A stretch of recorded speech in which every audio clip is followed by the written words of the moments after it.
அஸ்ஸலாமு அலைக்கும் வரஹமத்துல்லாஹி தஆலா வரகாத்துஹு. பிஸ்மில்லாஹி ரஹ்மானி ரஹீம். நண்பர்களே, இதற்கு முன்னதாக நாம் ஆஷா தினத்தில் நடைபெற்ற நிகழ்வுரை பற்றி நாம் பேசிக் கொண்டிருந்தோம் அல்லவா?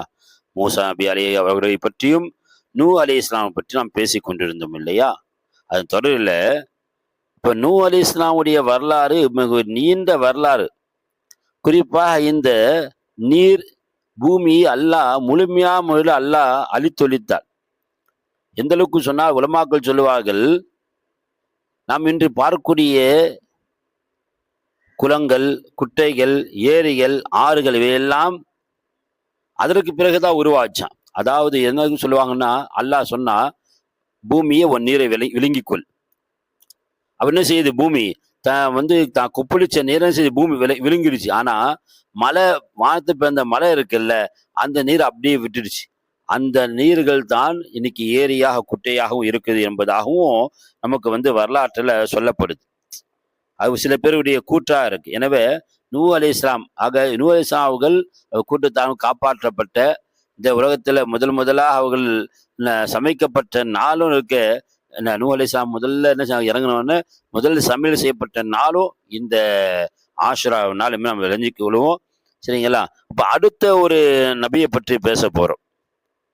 நான் இதற்கு முன்னாடி ஒரு தொடரில் பேசி கொண்டிருக்கும் போது சொன்னேன், ஒரு கூட்டம் இதன் மூலம் செஞ்சாங்க, அவங்க பாவங்கள் மன்னிக்கப்பட்டாங்க என்பதா நபி சாஹிப் சொன்ன செய்தி. அந்த எந்த கூட்டம் தெரியுங்களா? எந்த கூட்டம் உங்களுக்கு என்ன ஐடியா இருக்கா? யூனுஸ் அலி இஸ்லாம் அவர்களுடைய கூட்டம். இப்போ யூனுஸ் அலி இஸ்லாம் அவர்களும் என்ன செய்யறாங்க, தன்னுடைய கூட்டத்தாருக்கு அல்லாஹ் பத்தி பேசிக்கிட்டே இருக்கிறாங்க. அல்லாஹ் கிட்ட நான் அல்லாஹ் ஏற்றுக்கொள்ளுங்கவா சொல்றாங்க. எல்லா கூட்டம் போல இவங்களும் என்ன செய்யறாங்க, மறுதளிக்கிறாங்க. ஒரு நேரத்துக்கு அப்புறம் இவங்க சொன்னாங்க, அல்லாஹ்வுடைய வேதனை வந்துடும்ப்பா அவங்களுக்கு அப்படின்னு சொல்றாங்க. இவங்க என்ன முடிவு பண்ணாங்கன்னா, சரி வேதனை வருது அப்படின்னா நம்ம நேரத்துல தௌபா செஞ்சுக்குவோம். அந்நேரத்துல நம்முடைய தௌபாவை நம்ம நபி கிட்ட பேச சொல்லி நம்ம பாவ மன்னிப்பு கேட்டு நம்ம திருந்திக்குவோம் என்பதான் அவங்களுடைய எண்ணம். ஆனா யூனுஸ் அலைஹிஸ்ஸலாம் என்ன செஞ்சுட்டாங்க, அல்லாஹ் கிட்ட துவா செஞ்சுட்டு அல்லாஹ் வேதனை கொடுக்க போறான் என்று சொன்ன உடனே அல்லாஹ் இவர்களை போக சொல்லலை. பொதுவாக நான் ஏன் சொல்றேன்னா, செய்தி நீங்க ஹிஜ்ரத்துடைய தகவல் நம்ம பேசும்போது நபிகள் நாம்சா என்ன செஞ்சிட்டாங்க, அபூபக்கர் அவர்கள் பல நாட்களுக்கு முன்னதாக ஹிஜ்ரத்துடைய பயணத்திற்கு அனுமதி வேண்டி நின்றாங்க. ஆனா நபி என்ன செஞ்சிட்டாங்க, அனுமதி கொடுக்கல. அதான் அல்லாஹ் அனுமதி தரணும் இல்லையா? அப்ப அல்லாஹ்வுடைய அனுமதி வந்த பிறகுதான் நபி என்ன செய்றாங்க, ஹிஜ்ரத் பயணம் மேற்கொண்டாங்க என்பதை நாம் முதல்ல அறிந்து வச்சிருக்கிறோம். இப்போ யூனுஸ் நபி என்ன செய்யறாங்க, அல்லாஹ் கிட்ட துவா செஞ்சாங்க. அல்லாஹ் வேதனை கொடுப்பதா தகவல் சொல்லிட்டான். உடனே செய்றாங்க, வேதனை தான் வரப்போகுதுன்னு சொல்லி நடைய கட்டிட்டாங்க யூனுஸ் அலி இஸ்லாம் அவங்க. அது ஒரு நீண்ட வரலாறு. அங்க போன பிறகுதான் அந்த கப்பல்ல போகக்கூடிய செய்தி வரும். யூனுஸ் அலி இஸ்லாம் அவர்கள் கப்பல்ல நடுவில் இருக்கும்போது அந்த கொந்தளிக்குது. இப்போ தன்னுடைய எஜமானனுக்கு யாரோ மாறி செஞ்ச ஒரு அடிமை உள்ள இருக்கிறாருன்னு சொல்லி ஒரு செய்தி வந்த உடனே யூனுஸ் அலைஹிஸ்ஸலாம் என்ன செய்யறாங்க, இது தான் என்பது என்ன செய்யறாங்க, உடனே என்ன செய்யறாங்க, அந்த கடல்ல அது விழுந்துட்டாங்க. அல்லாஹ் ஒரு ஏற்பாடு என்ன தெரியுங்க, பெரிய மீன் யூனுஸ் அலைஹிஸ்ஸலாம் அவர்களை விழுங்க வச்சுட்டான்ல. பொதுவாக நம்ம நினைப்போம், நான் தான் பெரிய ஆளு, பெரிய படைப்பு, எனக்கு எல்லா சக்தியும் இருக்கு என்பது நம்முடைய எண்ணம் தானே, நம்ம பொதுவாக நினைக்கிறது தானே. ஆனா அல்லாஹ் நம்ம விட பிரம்மாண்ட படைப்பெல்லாம் அல்லாஹ் நிலத்துல படைச்சிருக்கிறான். நிலத்துல இருப்பதை விட அதிகமா படைப்புகளை அல்லாஹ் நீர்ல படைச்சிருக்கிறான். நம்ம முதல்ல அதை நம்பணும், விளங்கணும். ரெண்டாவது, இன்னைக்கு நம்முடைய அந்த ஒரு ஜான் வயிற்றுக்காக என்ன செய்யறோம், நம்ம எவ்வளோ ஓடுறோம், ஓடியாரோம், சம்பாதிக்கிறோம். கடலில் இருக்கக்கூடிய மீன் இனங்கள்லாம், கடலுடைய படைப்பெல்லாம் எது சம்பாதிக்குது? நம்ம விளங்கணும், அல்லாஹ் தான் ராசிக். அல்லாஹ் ராசிக், அவன் ரிஸ்க்கு கொடுக்குறான். அவன் நினைச்சானா எது வேணா யாருக்கு வேணா கொடுக்க முடியும். சரிங்களா? ஆக யூனுஸ் அலைஹிஸ்ஸலாம் என்ன செஞ்சுட்டாங்க, அந்த கடல்ல விழுந்துட்டாங்க இல்லையா, அல்லாஹ் மீனில் மீனை விழுங்க வச்சா. இப்போ இந்த நேரத்தில் தான் சரி வேதனை வருது. இவங்கெல்லாம் என்ன செய்யறாங்க, ஒன்று சேர்ந்து பார்த்தா தனிய நபியை தேடுறாங்க. ஆஹா, நபியை காணாவே, எங்க அவர் கிளம்பிட்டு நடைய கட்டிட்டாரு, என்ன செய்யலாம்? உடனே செய்யறாங்க, வானத்தை பாக்குறாங்க. ஒரு மைல் தூரத்துல வானத்துல கருமேகலாம் ஒண்ணு சேர்ந்து அவருக்கு ஒரு மைல் தூரத்துல இருக்கு. ஃபுல்லா இருட்டாயிடுச்சு. உடனே தௌபா செய்ய என்ன செய்யறாங்க, யூனுஸ் நபியை தேடுறாங்க. யூனுஸ் நபி இல்லை. உடனே செய்யறாங்க பாருங்க, குழந்தைகளை, முதியவர்கள் எல்லாத்தையும் ஒன்று சேர்த்து ஒரு மைதானத்துல கந்தலான ஆடைகளை அணிஞ்சு கொண்டு செய்றாங்க. மைதானத்துல ஒன்று சேர்ந்து அந்த கூட்டம் அழுகுறாங்க. பொதுவா இன்னைக்கு ஒரு நடைமுறை என்ன தெரியுங்களா? இஸ்லாத்துக்கு காட்டுற நடைமுறைகள். மழை மழை இல்லைன்னா அல்லாஹ்வுடைய தண்டனை அது. மழைக்காக என்ன செய்வாங்க? நம்ம மக்கள் என்ன செய்வாங்க? ஒண்ணு சேர்ந்து தன்னுடைய மேல ஒரு ஆடைய அணிந்து கொண்டு ஒரு அங்கேயே அணிந்து கொண்டு செய்வாங்க. அல்லாஹ்கிட்ட வந்து துவா செய்வாங்க. தன்னுடைய கால்நடைகள் எல்லாம் ஒன்று சேர்த்து வந்து துவா செய்யக்கூடிய வளமை நபிசாங்க காட்டிக் கொடுத்த ஒரு நடைமுறை அது. அப்போ யூனுஸ் நபியுடைய கூட்டம் என்ன செய்றாங்க? குழந்தைங்க, முதியவர்கள்லாம் ஒண்ணு சேர்ந்துறாங்க. நபி மட்டும் அங்க இல்ல. அல்லாஹ்க்கு அழுவுறாங்க. அல்லாஹ்க்கு அழுகை வந்து நம்ம வந்து தன்னை இயலாமை மனிதன் தன் இயலாமை வெளிப்படுத்த அல்லாஹ்க்கு ரொம்ப பிடிக்கும். நம்ம அடிமை. அவங்க அடிமைத்தனத்தை வெளிப்படுத்தணும்னு அல்லாஹ் செஞ்சுட்டான், வேதனை விலக்கிட்டான்.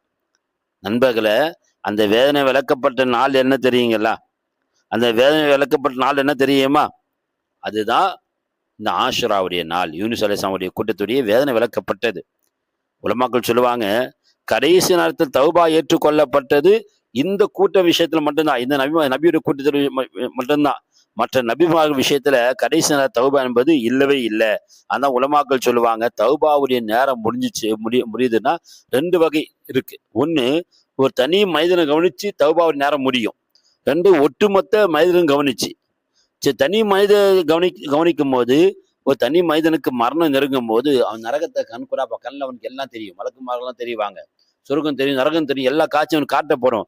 எப்போ நரகத்தை கண்கூடா பார்த்துட்ட பிறகு அவன் தௌபா செஞ்சா தௌபா ஏற்கப்படாது நண்பர்களே. அதுக்குள்ள என்ன செய்யணும்? நம்ம தௌபா செய்யணும். 2வது என்ன தெரியுங்களா? அந்த ஒட்டுமொத்த சமுதாயத்திலே தௌபா.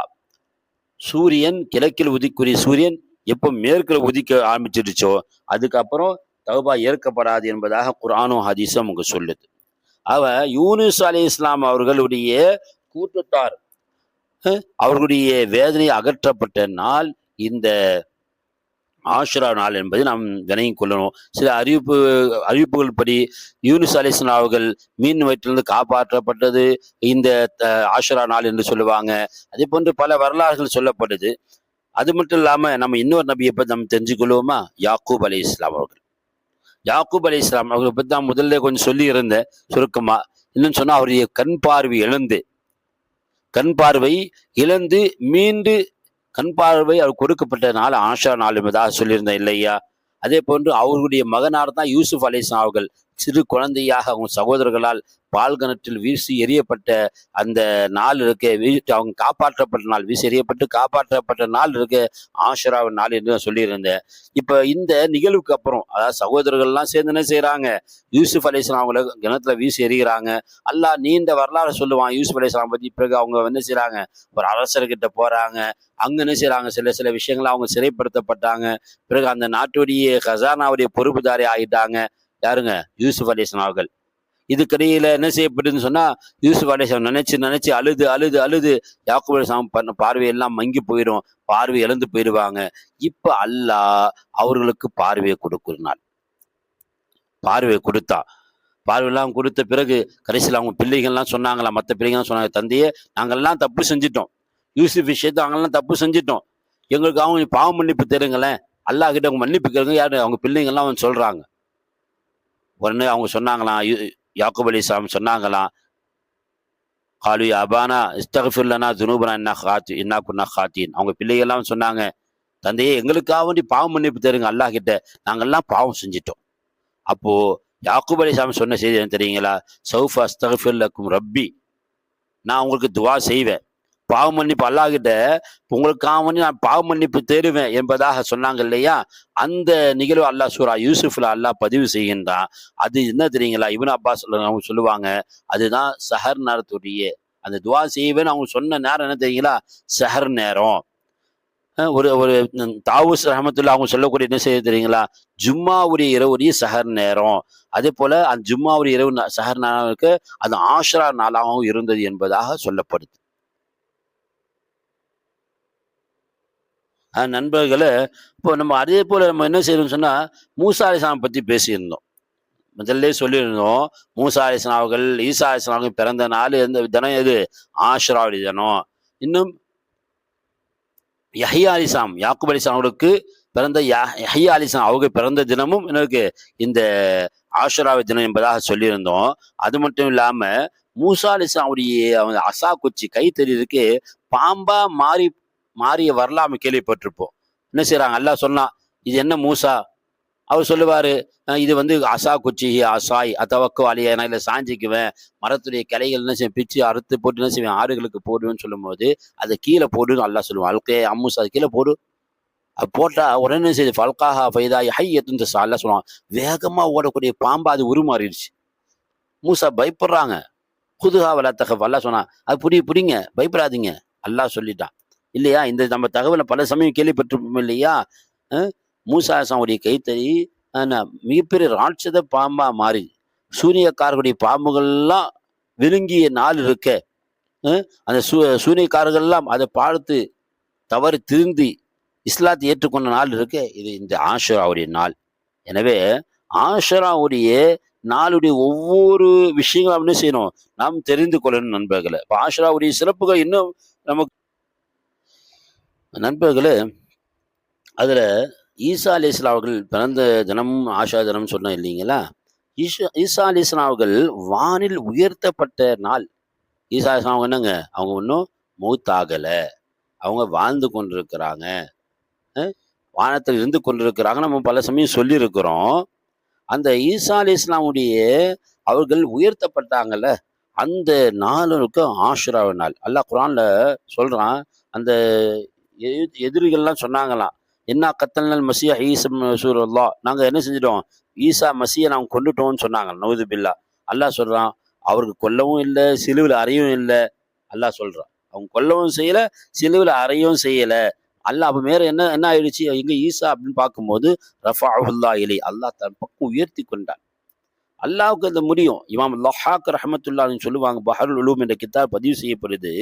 ரஃபஅஹு ஃபீ யௌமி ஆஷிரா, அல்லாஹ் ஆஷிரா தினத்தில் தான் என்ன செஞ்சான், அந்த ஈசா அலைஹிஸ்ஸலாம்ல வானத்தால உயர்த்தினா. அதுவும் எப்போ தெரியுங்களா, பைன சொலாத்தை, 2 தொழுகைக்கு மத்தியில. என்ன தொழுகை தெரியும், மக்ரிப் வல் இஷா, மக்ரிபுக்கும் இஷாவுடைய தொழுகைக்கும் இடையில ஆஷாவுடைய தினத்துல அல்லாஹ் என்ன செஞ்சிருக்கிறான், ஈசா அலைஹிஸ்ஸலாம்களை உயர்த்தினார் என்பதை நம்ம என்ன செய்யணும், நாம் பார்க்கிறோம். அப்போ இந்த இத்தனை சிறப்புகள் கொண்ட இந்த ஆஷராவுடைய தினம் இருக்கு, நாம் வரலாற்றில் நன்கு அசை போட்டு பார்க்க வேண்டிய விஷயம்தான். நம்ம வரலாற்றை அசை போட்டு பார்க்க வேண்டிய தினம். ஃபிரௌன் அழிக்கப்பட்ட தினமாக இருக்கு என்று நம்ம சொல்லியிருக்கிறோம். ஃபிரௌன் அழிக்கப்பட்ட தினம். இன்னைக்கும் ஃபிரௌனுடைய உடம்பு இருக்கு என்ன செய்யுது, மியூசியத்துல பாதுகாக்கப்படுது. கிபி 1889 அவங்க உடல் கண்டுபிடிக்கப்பட்டு எகிப்து தலைநகரில் கெய்ரோவுக்கு கொண்டு வரப்பட்டு 1907 முதல் அரச சடங்குகள் வைக்கப்பட்டுள்ள அருங்காட்சியத்தில் வச்சு பாதுகாக்கப்பட்டிருக்கு அவனுடைய உடல். மற்ற சடங்குகள்லாம் உரு குறைஞ்ச நிலையில் கண்டுபிடிக்கப்பட்டாலும் அந்த ஃபிரௌனுடைய உடல் மட்டும் செய்து உரு குலையாமல் கண்டுபிடிக்கப்பட்டது. அது மட்டும் இல்லாமல் நம்ம சொன்னோம் இல்லையா, நூஹ் அலைஹிஸ்ஸலாமுடைய கப்பல், அதுவும் இன்னைக்கு வரைக்கும் பாதுகாக்கப்படுது. நம்ம எல்லாம் நன்கா தெரிஞ்சு வச்சிருப்போம்.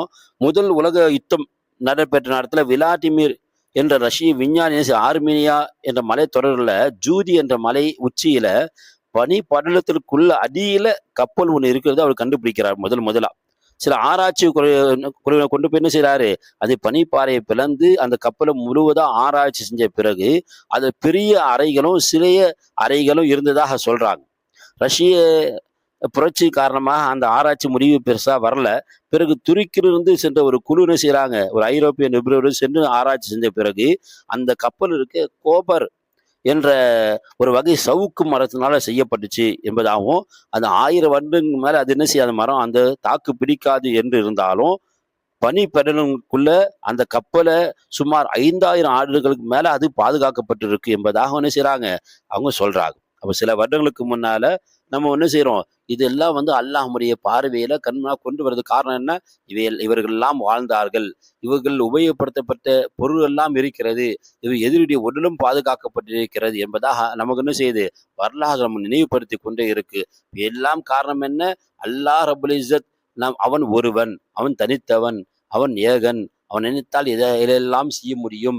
அவன்தான் மூசாவை காப்பாற்றினான், அவன்தான் ஈசா அலைஹிஸ்ஸலாம் அவர்களை காப்பாற்றினான், அவன்தான் நூஹ் அலைஹிஸ்ஸலாம் அவர்களை காப்பாற்றினான் என்று நாம் வரலாற்றை பார்க்கின்றோம். அதே போன்று யாரெல்லாம் அவன் அழித்தான் என்பதை நாம் பார்க்க முடிகிறது. இவையெல்லாம் நாம் இந்த ஆஷராவை எதிர்கொள்ளக்கூடிய ஆஷா தினத்தில் நாம் அசை போட்டு பார்த்து ஆஷராவுடைய தினத்தை நாம் மகத்துவம் உள்ளதாக ஆக்கி கொண்டு ஆஷா தினத்திலே நம்மால் என்ன அமல்கள் செய்ய முடியும், குறிப்பாக நோன்பு என்ப விஷயத்தில் நாம் சலவை கொள்ளாமல் நோன்பை ஒவ்வொருவரும் நோன்பு நோக்க வேண்டும். நம் பிள்ளைகளுக்கும் நோன்பு நோப்பதற்குரிய அறிவுரை நாம் பகர வேண்டும். மட்டுமில்லாமல் அன்றைய தினம் நம்ம குடும்பத்திற்கு தாராளமாக நாம் செலவுகளை நாம் செய்ய வேண்டும். அது மட்டும் இல்லாமல் நம்ம திக்ருகள் துவாக்கள் அதிகமாக செய்து இஸ்திக்ஃபாரை பாவ மன்னிப்பு அதிகமாக அல்லாஹ்விடத்தில் கேட்டு அல்லாஹ்வுடைய அளப்பரிய அருளையும் அன்பை நாம் பெறுவோமாக என்று கூறியவனாக உரையை முடிக்கின்றேன். ஆகிரு தஅவானா அல்ஹம்துலில்லாஹி ரப்பில் ஆலமீன். அஸ்ஸலாமு அலைக்கும் வரஹ்மத்துல்லாஹி தஆலா வபரகாத்துஹு.